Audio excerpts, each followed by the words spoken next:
Hi guys, and welcome to a new video, and this video is going to be first dog. Now I'm doing this video because people may be thinking about what are the things I need to think about before buying my first dog, or like if you're like me, what is it that I need to think about when I'm recruiting my next dog. Now for a lot of people that are security dog handlers, they will kind of know what they're looking for, but it all depends, because if you're like me, I didn't recruit my current dog to be in this job role.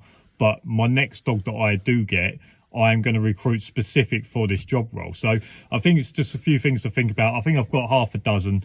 So yeah, these are the kind of things that I think about when I'm going to be recruiting my next dog, which will help other people that are recruiting their first dog. The first one is, how quick do you want to start work? And for me, it's going to be, how quick do I want this dog to become my main dog? And if you're looking to get into this industry in 2, 3, 5 weeks time, then you're going to be wanting a dog that is of age, that is more or less trained. That obviously comes with a price, but you're going to be looking for a dog that's more or less trained, that's obviously 12 months plus to be able to go into it. If you're looking to maybe be in it in sort of 6 months time, maybe you're looking for a part trained dog that's going to be, I don't know, 8 to 10 months old, so that when you go for your NASDO in 6 months, the dog should, hopefully, if you put the training in, should be good enough to go through the course, but is then obviously old enough to do it as well. If you're like me, who can wait 18 months, 2 years, a year, whatever, then you can go down the route of a puppy and you can raise it yourself. And like I say, you can put a year, 18 months, 2 years into the dog. Where that works for me is that obviously I've got my current dog now. Now, when I recruit my next dog, what I'll look at and say, okay, well, I want to retire Cooper when he's 9 years old. And I need to go back and say, okay, well, let's give myself two years as a bit of a buffer. I'll give myself 2 years to train this dog up before it becomes my main dog. So then I need to go, obviously, from 9 back to 7 and say, okay, well, when Cooper is around 7, that's when I need to look at getting my dog, so that I've got to give myself a buffer of 2 years. Hopefully within a year, 18 months, the dog will be more or less trained, and then I can have sort of 6 months of them working side by side, and then after that, obviously, it can become my main dog. But for people that are coming into this, you need to think about, how quickly am I going to go for my NASDO so that I can get into this work? Okay, I want to be doing it in 2 months time. Okay, I need to buy a more or less trained dog. If I'm going to be doing it in 6 months, okay, I'll probably need to buy a part trained dog so that I can continue its training.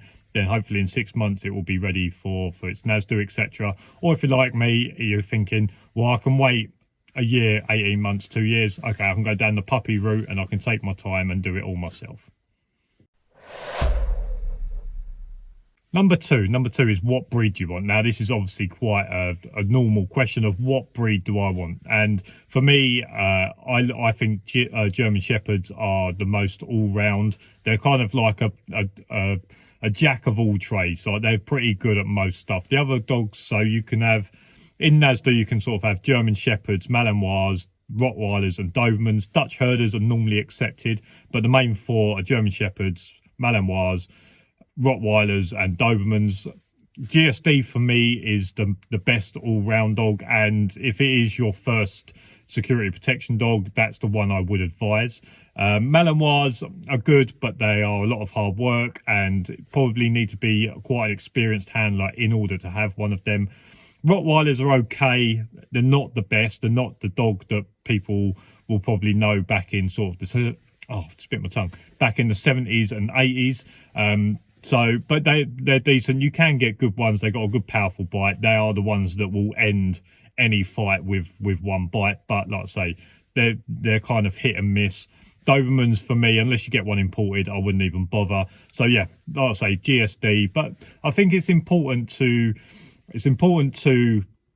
think about the family as well. Like, I know that if I tell the fiance next week, by the way, I'm buying a Malinois, she's not going to be happy about that. So it is a kind of decision that you need to make with the family and the people around you as well, so that you make sure that the people around you aren't going to be scared of the dog. And most people might say, look, I don't want a Malinois, but I'm happy with German Shepherds. Some people might say, look, I don't like German Shepherds and Malinois, I like Rottweilers, and maybe you go down that route. But like I say, German Shepherds for me are sort of the best all round. Malinois are a close second, but you need to have some experience as a handler, in my opinion.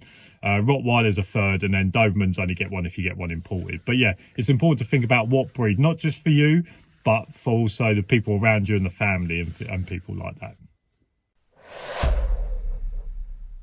Number three is, will the dog live inside or outside? Now, my dog lives inside with me, pure the fact that when I first got him, he was a pet, and that's how he's always been. So it was I didn't feel it was right for me for him to spend such a long time living indoors to then all of a sudden moving and throwing him outdoors. To be honest with you, I don't have room outside for him to live outside anyway. But when I get my next place, it is going to be a question, and obviously my next dog, it is going to be a question of, right, do I want the dog to live full time in the house, or do I want to build something where the dog can have its own space? And it's not cruel. It doesn't mean that the dog's living out in the bottom of the garden away from everyone. It can be that you convert your garage, or you have a little extension and you convert that room into sort of the dog's own space. And there's nothing really wrong with that. The dog can be out with you the whole time, but then maybe you just put it there as somewhere for it to relax whilst you've got people around, because obviously these dogs, not always are they going to be the most friendly dogs. Sometimes there'll be kids around, and these dogs might not mean it, but they might be a bit boisterous, knock a kid over, and everyone overreacts. So sometimes people like to have somewhere where they can put the dog when they have people over, therefore that no one's got any worries about the dog. Because also the perception of your dog will go in front of how your dog actually acts. And some people might not want to come over to your house because you've got a dog that is trained in what it is. They might not know if your dog's overly friendly, not friendly at all. They just might look at it at the job that it does and say, look, we're not comfortable about coming over. So a lot of people maybe have converted garages, maybe build a little extension somewhere where they can have like a dog's room. So when people come over, the dog can go in there, everyone can chill out. But if you're like me, my dog lives inside with me. I have people coming in. Today I had one of my neighbours that the dog knows but is not overly familiar with, and I can let him in, tell Coop to say hello, and then we're all good. So you have to think about, do you want the dog to live inside? Do you want to let the dog live outside in terms of another form of accommodation?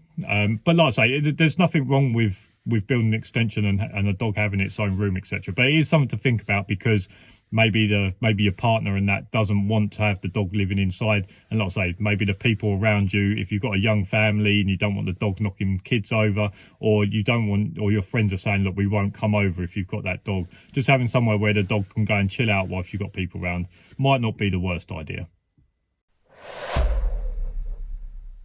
Number four is, do you have someone local that can help you? And when I talk about local, I'm talking about maybe local trainers, local handlers, just local people around you. Now, if you are not fussed about how far you're going to travel to go and get this dog, then it's not overly important that there's local people around you that can help you. But if you don't want to travel the length and breadth of the country to pick up a dog, etc., do you have someone local who you can go and speak to that can help you pick out a dog or pick out a breeder or be able to advise you? Because if you go to your local trainer, if you know local handlers, they will normally know if there's any dogs that are half decent that are going around.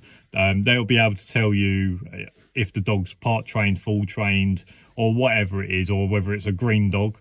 For those that don't know, a green dog is basically, it's got no real training in it. It might have sort of obedience and that sort of stuff, or it might have started, but it's a very green dog, so it's quite a novice dog.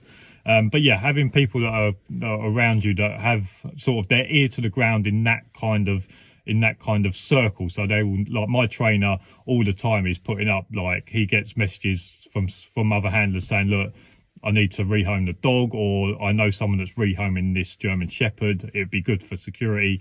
And then they sort of share it around. So normally your local trainers, they will have an idea if there's any kind of decent dogs going around or something that will fit you. Local handlers, they may know people around that they can ask, etc. So yeah, just think about, is there someone in this industry that kind of knows what they're talking about, that will be able to help you or advise you, or have their ear to the ground of sort of dogs that may be going around that could be good for you. Number five sort of refers back to number one, and is how much can you afford to spend on the dog? And what you can afford to spend on the dog will probably, that would be how much training's gone into the dog. Yes, you can go down breeding lines and different things like that, and different lines cost different amounts of pounds, etc. But most of the time, the more train the dog, the more you're going to spend, and maybe that will affect how long it's going to be before you're in the industry. But for me, you just have to be sensible with the amount of money you have to spend. And someone asked me in a live a little while ago whether £5,000 was a lot to spend on a dog. His dog sadly died quite suddenly, and the problem with this industry, if you've got no dog, then you're not doing security dog handling. So he needed a reasonably quick fix. And that reasonably quick fix, that means he needed a trained dog that can start next week. So it ended up costing him that. And he asked me whether that was a good price. And for me, that is not a good price, because I don't have £5,000 sitting in a bank account that I can just walk up and go and pay someone and have that dog.